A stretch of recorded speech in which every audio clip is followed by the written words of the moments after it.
শীতের দিনে এরকম সকাল সকাল উঠে কাজে যেতে হলে কারই বা ভালো লাগে বলুন? কিন্তু কি আর করা যাবে? কাজে তো যেতেই হবে। তো উনি এখানে সকাল সকাল রেডি হয়ে বেরিয়ে পড়লেন। আর যেহেতু আমাদের বাড়ি থেকে যেতে হচ্ছে তাই জন্য আরেকটু সকাল সকাল বেরোতে হয়েছে। আর এদিকে মা কিন্তু মাছ নিয়ে নিয়েছিল।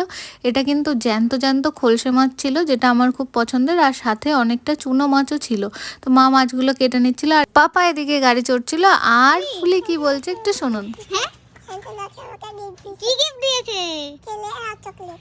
কি ক্লে আর চকলেট? বাহ, স্যান্টা দিয়েছে তোমাকে? বলি বাবা, সত্যি? হাই করো ফুলি, হাই। ও বলছিল স্যান্টা ওকে গিফট দিয়েছে ক্লে আর চকলেট। আসল স্যান্টা কিন্তু ওর বাবা মাই। সত্যি কত মজার না? আর এখানে আমি সকাল সকাল খাবার খেয়ে নিলাম, মাছ ভাজা, আলু সেদ্ধ আর ডাল দিয়ে। আর এইদিকে দুই বান্ধবী চড়ছিল গাড়ি, তো পারছিল না বলে ও আবার ওকে একটু ঠেলে সাহায্য করে দিল।